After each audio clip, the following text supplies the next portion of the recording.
Hello students, welcome back. और इस concept of the day के वीडियो में आज हम बात करने जा रहे हैं POAC। इसको बोलते हैं प्रिंसिपल ऑफ एटम कंजर्वेशन। सो ये आपको पता भी होता है, बहुत ही सिंपल इसकी डेफिनेशन है। प्रिंसिपल ऑफ एटम कंजर्वेशन में हम क्या बोलते हैं कि जब भी कोई रिएक्शन होती है तो एटम्स हमेशा कंजर्व रहते हैं। मतलब you can not destroy the atom, you can not produce the atom. Basically atoms क्या करते हैं, एक रिएक्शन में एक मॉलिक्यूल के साथ में होते हैं, वो दूसरे मॉलिक्यूल्स में के साथ में चले जाते हैं। इससे क्या होता है, इससे डिफरेंट टाइप के कंपाउंड्स बनते हैं। सो रिएक्शन में डिफरेंट टाइप के कंपाउंड्स बन सकते हैं, लेकिन जो एटम्स हैं वो हमेशा कंजर्व रहेंगे। एटम्स कंजर्व रहेंगे, इसका मतलब क्या है? इसका मतलब ये है, फॉर एग्जांपल इस रिएक्शन में हम देखें तो ये रिएक्टेंट्स हैं। इन रिएक्टेंट्स में नाइट्रोजन और हाइड्रोजन दो टाइप के एटम्स काम में हैं। तो एटम कंजर्वेशन का मतलब क्या है कि रिएक्टेंट्स में जितने नाइट्रोजन और हाइड्रोजन के एटम्स हैं उतने ही नाइट्रोजन और हाइड्रोजन के एटम्स रहने चाहिए प्रोडक्ट साइड। अब तुम्हें ऐसा इस रिएक्शन में नहीं दिख रहा है क्योंकि रिएक्शन बैलेंस्ड नहीं है। सो रिएक्शन को बैलेंस करने का रीज़न भी यही होता है। सो इसी अपन प्रिंसिपल को यूज़ करेंगे और उसके बाद में अपन जानते हैं कि POAC क्या होता है, कैसे अप्लाई किया जाता है और POAC से रिलेटेड क्वेश्चंस को कैसे सॉल्व किया जाता है। तो एट द एंड हम ऐसा एक क्वेश्चन सॉल्व करेंगे जो दिखने में बहुत ही कॉम्प्लेक्स है, लेकिन ये कॉन्सेप्ट को यूज़ करने वाले बहुत ही आसान ये हो जाएगा। इससे मैंने तुम्हें फंडामेंटली एक्सप्लेन कर दिया है POAC क्या होता है, बट अपने इसकी डेफिनेशन भी देख लेते हैं। सो POAC के बारे में बोल रहा है ये, it is derived from the law of conservation of mass. तो हमें पता है कि जो मास होता है वो बेसिकली कंजर्व रहता है। और मास क्या होता है, बेसिकली बहुत सारे कंपाउंड्स हो सकते हैं और उन कंपाउंड्स में एटम होते हैं, इसलिए कंजर्वेशन ऑफ मास को अपन एटम कंजर्वेशन भी बोल सकते हैं। सो which states that the mass of atoms of an element in the reactants equals the mass of atoms of that element in the product। इसका कहने का मतलब यही है कि सपोज इस रिएक्शन की बात करें तो कोई एक पर्टिकुलर एटम की अगर बात करें नाइट्रोजन की, तो नाइट्रोजन जो एलिमेंट है उसके जितने एटम्स रिएक्टेंट साइड होंगे उतने ही एटम उसके प्रोडक्ट साइड होने चाहिए, ये बोल रहे हैं। अब देखिए, in other words the total number of atoms of each element in the reactants must be equal to total number of atoms of those element in the product। बस यही लाइन है जो अपने समझ में आनी चाहिए। इसी को यूज़ करके हम POAC को सीखेंगे कि किस तरीके से अप्लाई करते हैं। सबसे पहले मैं बता दूं, ये बहुत अच्छी टेक्निक है। कब POAC is useful? When balanced chemical equation is not given. तो तुम्हें बैलेंस केमिकल इक्वेशन नहीं गिवन है, लेट्स सपोज फॉर एग्जांपल यहाँ पे, या फिर तुम्हें कोई आइडिया नहीं है कि रिएक्शन कंप्लीट रिएक्शन क्या है, तुम्हें कोई आइडिया नहीं है। ऐसी कंडीशन में तुम POAC अप्लाई कर सकते हो। या तो तुम्हारी रिएक्शन को बैलेंस करने की इच्छा नहीं है, या फिर तुम्हें कंप्लीट आइडिया नहीं है कि रिएक्शन में क्या हो रहा है। फॉर एग्जांपल जैसे जो मैंने क्वेश्चंस की बात की उसमें देखिए क्या है। उसमें क्वेश्चन एक बार मैं रीड करता हूँ, यहाँ से तुम्हें पता लगेगा कि POAC को सीखना ज़रूरी क्यों है। तो इसको बाद में सॉल्व करेंगे, जस्ट एक बार मैं बता रहा हूँ कि यहाँ पे क्या ऐसी प्रॉब्लम है जिसके लिए POAC काम में आएगा। सो यहाँ पे बोला गया है 69 grams of K2CO3 is treated with series of reactants so that it converts into this complex compound. देखिए, सीरीज ऑफ रिएक्टेंट्स है, तुम्हें नहीं पता कि रिएक्टेंट्स कौन से हैं, तो ये एक हिंट है बेसिकली कि POAC को अप्लाई करना है। ओके, अब इसको POAC को हम अप्लाई करना सीखते हैं। POAC कैसे अप्लाई करते हैं? तो लेट्स सपोज कि जो एटम कंजर्वेशन या जो मास कंजर्वेशन का कॉन्सेप्ट था जो अपन ने सीखा अभी इन दो स्टेटमेंट के थ्रू, उसको अप्लाई करते हैं इस रिएक्शन में। तो हम क्या बोल सकते हैं कि नाइट्रोजन के एटम्स रिएक्टेंट साइड जितने होंगे उतने ही प्रोडक्ट साइड होने चाहिए।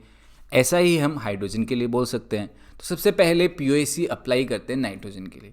तो यहाँ से आपको ये चीज़ पता लगती है कि POAC पर्टिकुलर एटम के लिए आप अप्लाई कर सकते हो। नाइट्रोजन के लिए अप्लाई कर दो, हाइड्रोजन के लिए अप्लाई कर दो, ऐसे जितने भी एटम्स इन्वॉल्व होंगे, जितने भी टाइप ऑफ एटम्स इन्वॉल्व होंगे। सो POAC ऑफ नाइट्रोजन अप्लाई करना है तो क्या बोलेंगे हम कि इस साइड में नाइट्रोजन के जितने भी एटम्स होंगे उतने ही रिएक्टेंट साइड होने चाहिए। अब नाइट्रोजन के एटम सिर्फ और सिर्फ कहाँ पे हैं? N2 में। तो हम क्या बोल सकते हैं, देखिए, number of nitrogen atoms in N2 में जितने भी नाइट्रोजन एटम्स होंगे N2 मॉलिक्यूल्स में should be equals to number of nitrogen atoms in NH3। So nitrogen के एटम्स N2 से निकल के NH3 में आ गए हैं, मतलब नाइट्रोजन के एटम्स दोनों मॉलिक्यूल्स में सेम रहनी चाहिए।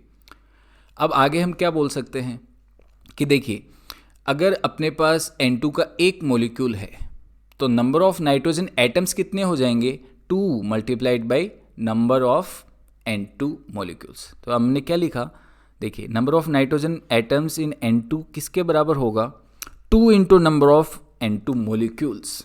तो अगर अपने पास N2 के लेट्स सपोज 5 मॉलिक्यूल हैं तो नाइट्रोजन एटम्स कितने हो जाएंगे, मल्टीप्लाइड बाई 2 यानी कि 10।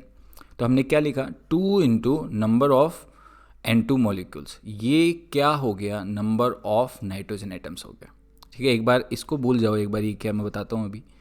लेकिन ऐसे ही हम NH3 के लिए क्या लिख सकते हैं, इस साइड में प्रोडक्ट साइड में नाइट्रोजन एटम्स कितने होंगे उसके लिए क्या लिख सकते हैं, 1 into number of NH3 molecules. NH3 molecules जितने भी हैं उसको 1 से मल्टीप्लाई कर दो तो तुम्हारे पास नाइट्रोजन के एटम्स का नंबर आ जाएगा। तो यहाँ पे लिखा 1 into number of NH3 molecules. ठीक है, यहाँ तक तो ठीक है। अब दोनों साइड इसको Na से डिवाइड कर देते हैं। ये Na क्या है, एवोगैड्रोस नंबर। ठीक है, अब दोनों साइड Na से डिवाइड किया, बेसिकली कोई चेंज आएगा नहीं, लेकिन Na से डिवाइड करने से ये क्या बन गया है, number of N2 molecules divided by Na। Number of molecules divided by Na क्या होता है, नंबर ऑफ मोल्स। सो ये वाला जो टर्म है इसको आप लिख सकते हैं number of moles of N2, और ये जो 2 था वो यहाँ पे आ गया। ऑलराइट, अब इस साइड पे करते हैं तो ये वाला क्या बन गया, मोल्स ऑफ NH3 और मल्टीप्लाइड बाई 1। तो ये स्टेटमेंट फाइनली अपने को ऑब्टेन करना है। अब इसको कैसे ऑब्टेन किया गया मैंने तुम्हें प्रोसेस समझा दिया। ठीक है, अब इसको हम डायरेक्ट बोलेंगे कैसे। देखिए, ये जो 2 है बेसिकली कहाँ से आया है, ये वाला 2 है, और ये 1 कहाँ से आया है, ये 1 आया है ये वाला। ऑलराइट, अब अपन POAC अप्लाई करते हैं हाइड्रोजन एटम पे, हाइड्रोजन एटम पे अप्लाई करते हैं। नाइट्रोजन के लिए अपने सीख लिया कि कैसे लिखा जाता है, हमने को ये स्टेटमेंट लिखना है। अब ऐसे ही स्टेटमेंट हम अगर हाइड्रोजन एटम के लिए बात करें तो हम यही बोलेंगे। हाइड्रोजन के लिए एटम कंजर्वेशन में क्या बोलेंगे कि हाइड्रोजन के एटम्स जितने रिएक्टेंट साइड हैं उतने ही प्रोडक्ट साइड होने चाहिए। ठीक है, फिर POC अप्लाई करेंगे, तो उस POC अप्लाई करेंगे तो सबसे पहले हाइड्रोजन एटम देखो कहाँ पे, नाइट्रोजन में तो नहीं है, यहाँ पे है। ये वाला नंबर देखो, ये 2 है, तो क्या लिखेंगे, 2 इंटू H2 के नंबर ऑफ मोल्स। तो ये लिख दिया 2 इंटू मोल्स ऑफ H2। और फिर हाइड्रोजन के एटम प्रोडक्ट साइड किधर हैं, NH3 में हैं, और कितने हैं, 3। तो क्या लिखा जाएगा, 3 इंटू मोल्स ऑफ NH3। तो इस तरीके से हमने POC अप्लाई कर दिया नाइट्रोजन और हाइड्रोजन के लिए। तो अपने को ये स्टेटमेंट लिखना समझ में आना चाहिए। अब मैं तुम्हें एक और एग्जांपल आई थिंक दे देता हूँ, एक और दूसरी रिएक्शन का POC को कैसे लिखा जाता है, तो आई थिंक परफेक्टली समझ में आ जाएगा। तो हम बात करते हैं एक रिएक्शन की जिसमें KO2 की रिएक्शन हो रही है H2O से, और प्रोडक्ट है KOH एंड O2। ये एक रिएक्शन है। ठीक है, इसको तुम बैलेंस नहीं करना चाहते हो और इससे रिलेटेड क्वेश्चन तुम सॉल्व करना चाहते हो। ठीक है, तो तुम क्या करोगे, POC अप्लाई करोगे। तो POC अप्लाई करने के लिए तुम देखो कितने टाइप के एटम्स। तो यहाँ पे K एटम है, दूसरा कौन सा है, ऑक्सीजन है, तीसरा कौन सा है, हाइड्रोजन है, और कौन है, 3 एटम्स। ऑलरेडी 3 एटम्स पे POC अप्लाई किया जा सकता है। ठीक है, तो POC के लिए क्या सोचोगे दिमाग में कि ये जो K एटम्स है वो जितना रिएक्टेंट साइड है उतना ही प्रोडक्ट साइड होना चाहिए, तो इसके लिए KOC अप्लाई करते हैं। तो देखो K एटम्स कहाँ कहाँ पे है, KO2 में है, इधर तो नहीं है, तो अब 1 है यहाँ पे। इसका मतलब क्या लिखेंगे यहाँ पे, 1 into number of moles of KO2 लिखा। H2 में K नहीं है, नहीं लिखेंगे। शुड बी इक्वल्स टू, इधर K कहाँ पे, ऑक्सीजन में तो नहीं है, KOH में, बट यहाँ पे क्या है, नंबर 1। तो क्या लिखेंगे, 1 into number of moles of KOH। तो ये तो अपन ने K के लिए POC अप्लाई कर दिया। अब अपन ऑक्सीजन के लिए अप्लाई करते हैं। ऑक्सीजन थोड़ा ट्रिकी है क्योंकि ऑक्सीजन देखो हर एक मॉलिक्यूल में, तो हर एक मॉलिक्यूल का ऑक्सीजन अपन उठाएंगे। तो देखिए सबसे पहले KO2 में कितना है, 2 ऑक्सीजन। तो क्या लिखा जाएगा, 2 into number of moles of KO2। इसके अलावा H2O में भी है रिएक्टेंट साइड, तो प्लस टोटल लिखना है ना रिएक्टेंट साइड। तो H2O में कितना है, एक H2 में 1 है, तो क्या लिखेंगे, 1 into number of moles of H2O, ये लिखा।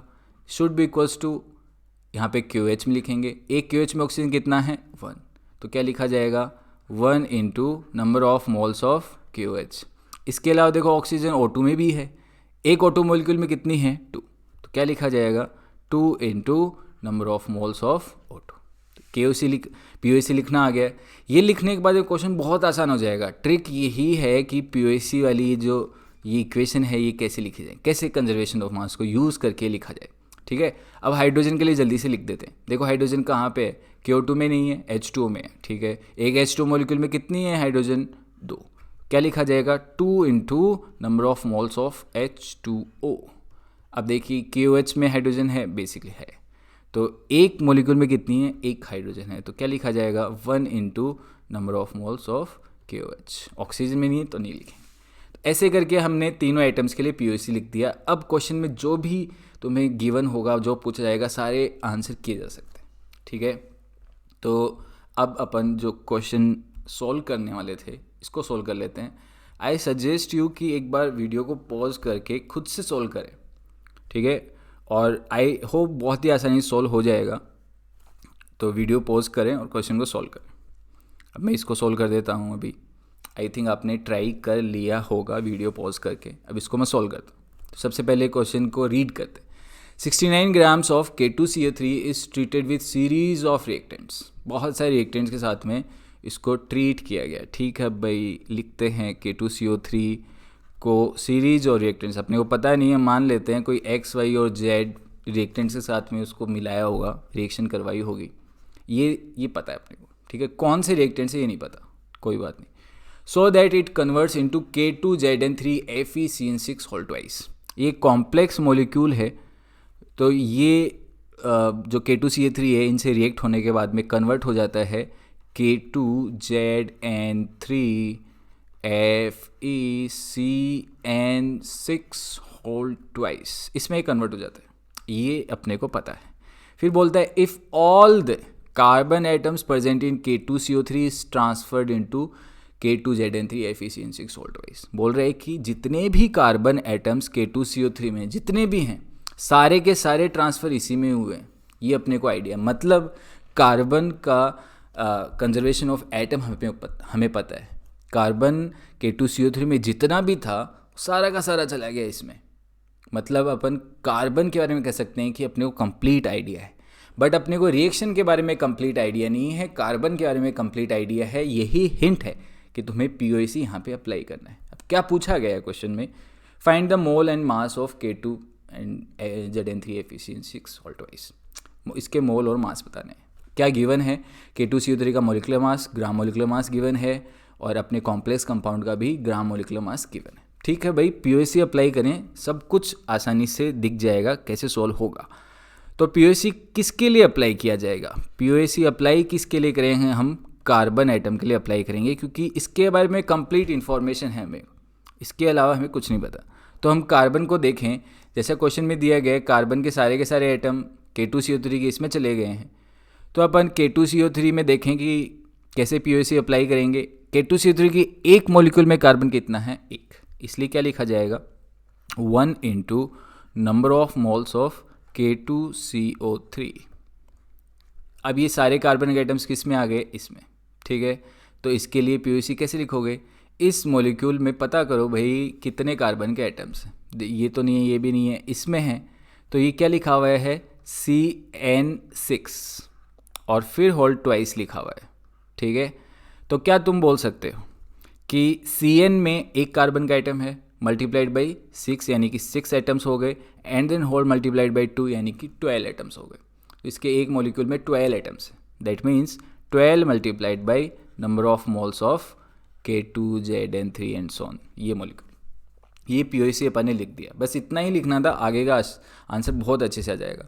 देखो मोल पता करने ना इसके, तो क्या लिख दे कि अब इस इक्वेशन को तुम थोड़ा सा रिजोल्व करोगे तो क्या लिख सकते हो, number of moles of K2ZN3 FeCN6 whole twice किसके बराबर हो गया, इस 12 को अपन लेफ्ट हैंड साइड लेके आते हैं, तो क्या हो गया, number of moles of K2CO3 divided by 12।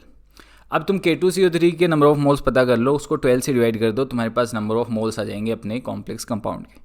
तो देखिए इसके लिए अपने पास इन्फॉर्मेशन क्या अवेलेबल है, 69 ग्राम्स ऑफ K2CO3 दिया हुआ है, इसका मास दिया हुआ है, मोलर मास भी दिया हुआ है, नंबर ऑफ मोल्स पता कर सकते हैं। तो number of moles of K2CO3 कितना हो जाएगा, mass of K2CO3 is 69 grams, alright, and molecular mass, gram molecular मास कितना है K2CO3 का, 138। तो इसको सोल्व करेंगे तो कितना आएगा, 1/2। तो number of moles of K2CO3 को कितना लिख सकते हो तुम, 1/2। तो इसको 1/2 पुट कर दोगे तो ये कितना बन जाएगा, 1/24। ये क्या आ गया है, मोल ऑफ कॉम्प्लेक्स कंपाउंड आ गया। अब इसका मास पता करना है, नंबर ऑफ मोल्स पता है, मास कैसे पता करोगे, तो नंबर ऑफ मोल्स को मल्टीप्लाइड कर दो ग्राम मोलिकुलर मास। इसके ग्राम मोलिकुलर मास कितना है, 698। तो हमें पता है, देखिए नंबर ऑफ मोल्स क्या होता है, mass in grams divided by gram molecular mass, यही होता है। तो मास किसके बराबर होगा, number of moles multiplied by gram molecular mass.